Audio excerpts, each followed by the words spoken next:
Hi, Hannah. Hi. Thanks for having me here. No, I'm so excited. At the headquarters of SH Group. So great to be chatting with you as always. You are the Director of Sustainability and Impact at SH Group, which is Starwood Hotels and Resorts, which includes all of the One Hotels and the Baccarat Hotel here in New York City.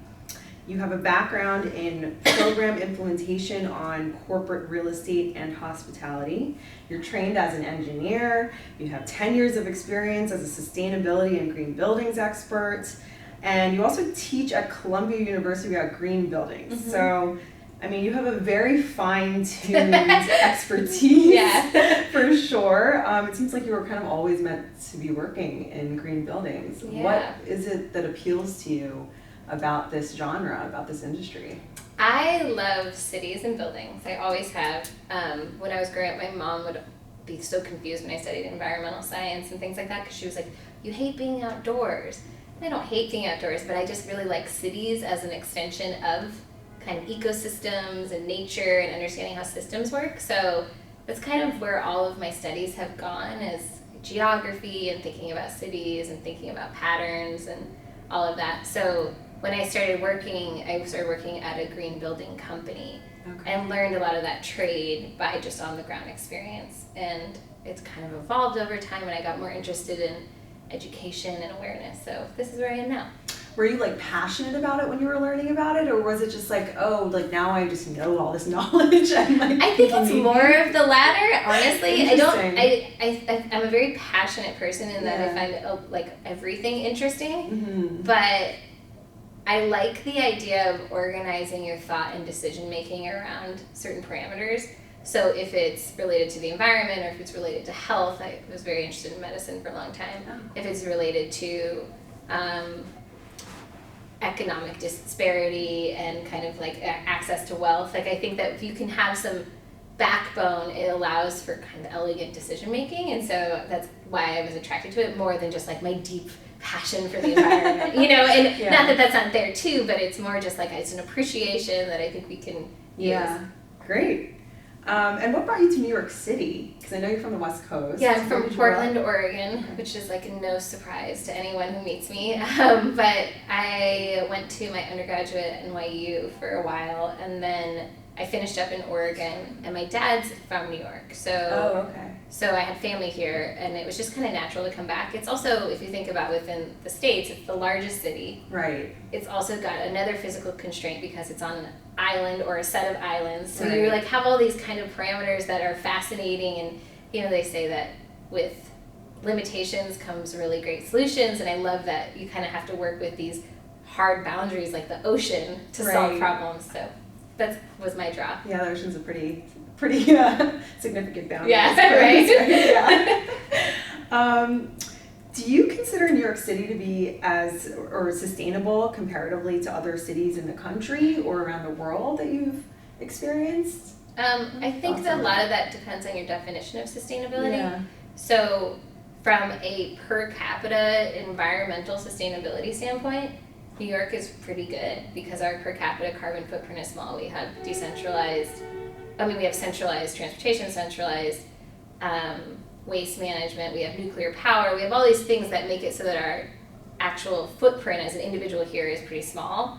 But if you look at sustainability from, let's say, an equity standpoint, probably not so much as other cities, but we're having a national crisis around that. If you look at it from a human health standpoint, definitely not. Yeah. I mean, I personally thrive in the constraints and stresses of the city, but I know a lot of people feel like they've lost touch with who they are as an animal, you know, and those kinds of things. So I think it really depends on your personal definition of what's sustainable for you. And a lot of people kind of try to go to the global definition, and I'm like, first define it for yourself. Right. And once you're there, let's start working through that. So what is the difference between a global definition and your personal definition? Sustainability, right, if you look it up in the dictionary, is not depleting resources to a rate that they can't replenish themselves. Okay. So that includes energy, food, water, waste, whatever. And that definition is super empirical and scientific and kind of, ugh. You know, like you're like, I don't know what that means. Like you can't see molecules and you can't see carbon. So how do you know when you're using too many greenhouse gases? Yeah. But my definition of sustainability is kind of understanding that all of my personal impacts aren't causing distress on my environment and my resources, and then also there's enough time and space at the end of the day to like have dinner with my loved ones. You know, and that's a luxury, considered a luxury for a lot of people in this country, and I would love to reevaluate that where everyone got to have dinner with their family, you know, like what a cool definition of sustainability. Totally. Interesting. Very cool. What kinds of initiatives do you work on a daily basis here with the hotels to keep your building sustainable and impactful? So coming into this organization was wild because it's not very often that the directive is sustainability. Usually you're constantly making the case for it, and here they're like, dream big, you know, shoot for the stars. But in that, I've noticed that there's a lot of kind of really big ideas, and we missed the mark in some cases on like the 101 stuff. So starting this year, I'm really focusing on waste and the amount of waste that we generate in hotels and as guests and as individuals. So thinking about waste management to the brass tacks of recycling, which we don't even do well in this country, you know, as we know, and to food waste, to actually removing items in the first place. Like, why do we even need the paper cup as a good example? You know, there's kind of things like that that I'm working through, and I think a lot of people view them as trivial, but if we're not getting those things right, like, let's not even have the next discussion, you know? It's so true. You got to start small. Build up for sure. What are some things that the average person within a corporation or even the average business can do to make themselves more impactful and sustainable from your... I have a good answer to that that's not directly related, but it's something I always tell any like designer that we work with, any architect, any agency, is understand who's paying for things, because you have to get their motivation first. And everything should be kind of packaged that way. So like we have our annual budgeting cycle. If we don't get something into that budget in 2018, it's not going to happen in 2019, so you have to wait a whole year for it to happen. So that's like a big, like, just business 101 tip. But in terms of business sustainability, a big thing we're working on here is the access to single-use products. So reducing that, and we're moving into a new space. So we're thinking through, how do we get rid of the plastic bottle? Because it's such a common thing for people to, over the course of the day, to have a coffee in the morning, a Gatorade, a kombucha, you know, a club soda, and then by the end of the day you've used 7 bottles, and you're like, what happened? How can we centralize that? How can we remove the need in the first place? And that's a big thing for the bigger corporations like you guys. How many employees are you? Do you know? So we're 26 in New York, and we're about 15 in LA, so that's 31, in 32. Though, I would imagine, not in all the hotels. Now in all the hotels, we're talking about magnitudes of a few thousand. So but our corporate office is pretty small. It's really interesting. You guys do a lot. So the One Hotel brand, or I should really say both the Baccarat Hotel as well, but really particularly the One Hotel brand exudes both luxury and sustainability at the same time, which is so admirable in so many ways. I mean, you walk into any of the One Hotels and it's just like the smell. I know, the smell. It almost feels like you have like a mister maybe in the air. It's that's like one of those industry secrets, right? It's like, how do you get the smell everywhere? It's just like the air. It's like, it smells like Starbucks halfway down the block from a Starbucks. Right. And you're like, I don't want a Starbucks. Totally. And then you've got like the fresh fruit out, and it's, you know, it's really admirable the way that you've married sustainability to these high kind of standards of a luxury brand. Thank you. Do you ever find it challenging balancing these two things, to these two scales of sustainability and luxury? I think it's challenging, and also there's like a silver lining to that. Because there's a perspective of luxury that luxury means more.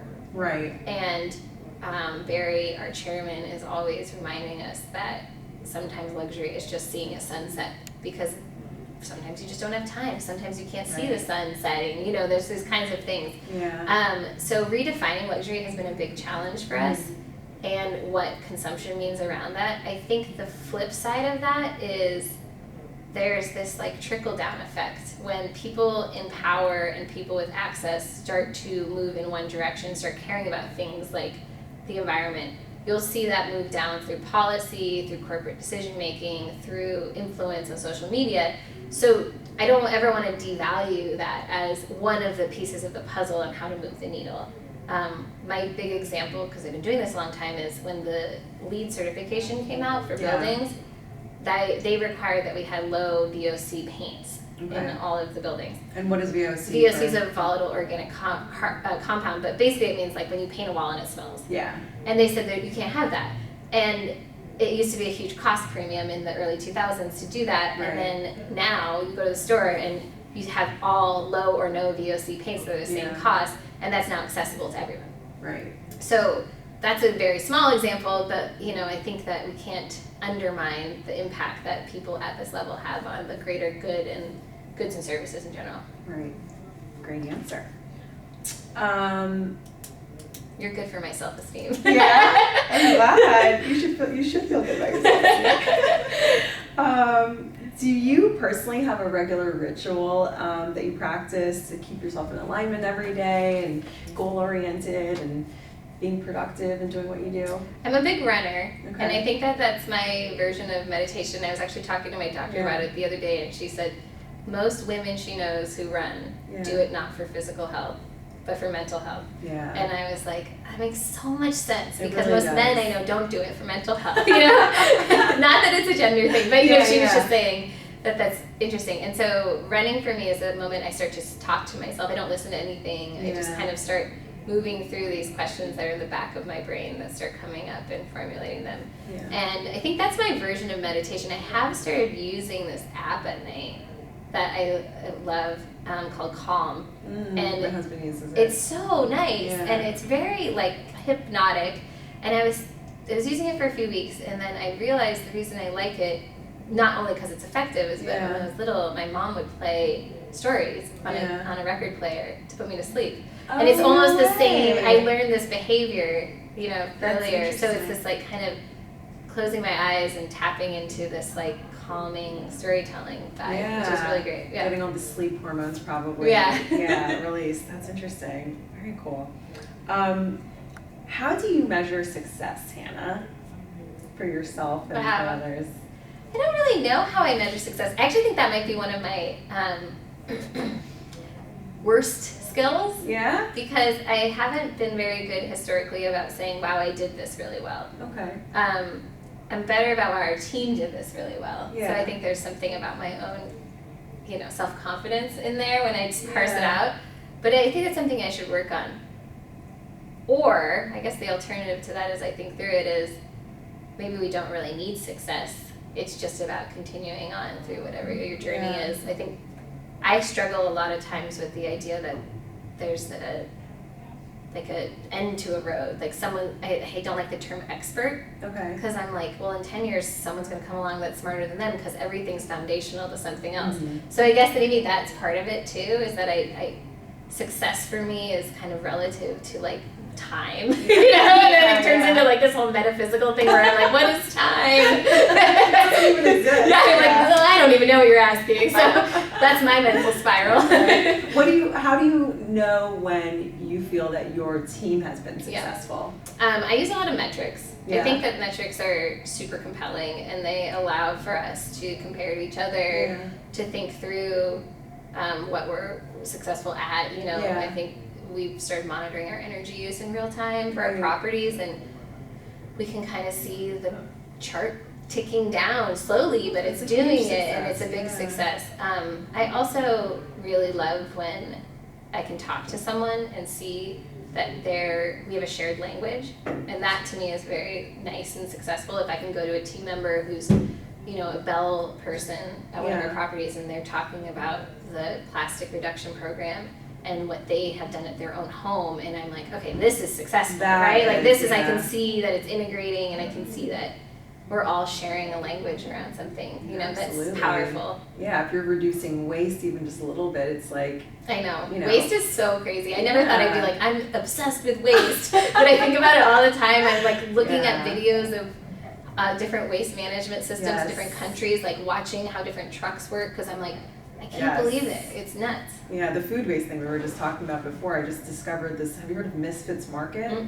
It's this a produce delivery service that is taking all the ugly, quote unquote, fruit and vegetables that the groceries stores don't buy, because like the potato looks like a heart shape instead of a potato shape or whatever it is. What a funny thing that people are so scared of plants and vegetables looking different. Baffling how much produce goes to waste because like the apple has like a spot on it or whatever. Well, and my boyfriend is new to a lot of this stuff, and I'm constantly feeling like I'm explaining this to you. But the other day I got some clementines or something like that at the store, and 2 of them had worm holes in them, and he was like, "This bag is rotten," and I was like, if the worm's like, it's probably a good sign. Yeah, and he was like, he was like, good point, babe. Like, it was like one of those moments where I was like, oh, I got in there somehow. Yeah. He was like, totally. Good point. Doing your job on this planet. How do you see the world evolving from your vantage point? Like, I don't know, 10 years from today? And how do you see yourself contributing to it? I mean, I think it's pretty obvious. Do you want my dystopic view? Yeah. I mean, it's interesting that I have this energy around my job, because there's this part of me that's like, oh, well, something catastrophic is going to happen soon, and then we're all going to be fucked. And I'm comfortable with that for some reason. I'm like, well, that's just what's going to happen. Like, the earth is stronger than us. Right. That's where my brain goes.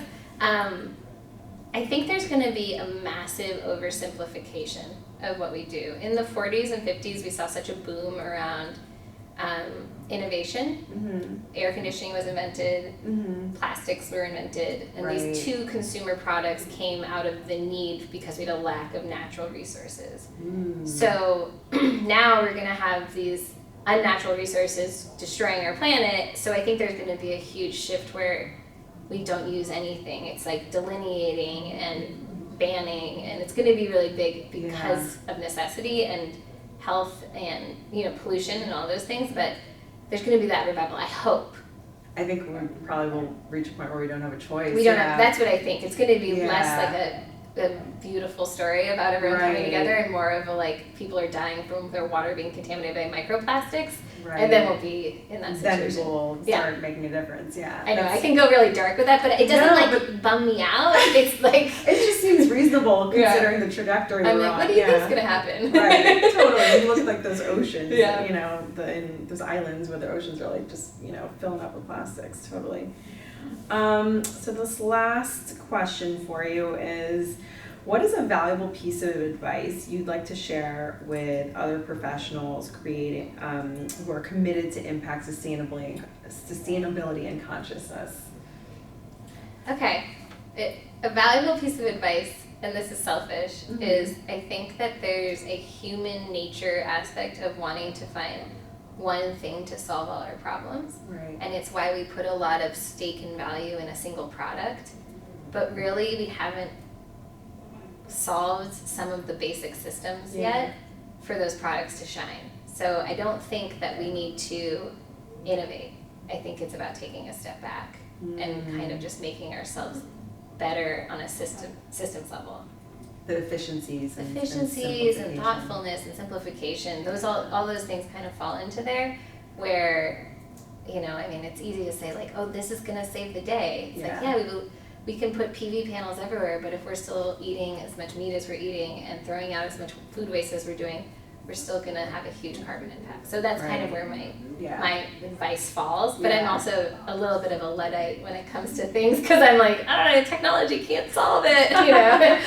People are still going to want to have kids. People are still going to want to eat food and have a good life. So you kind of have to start there.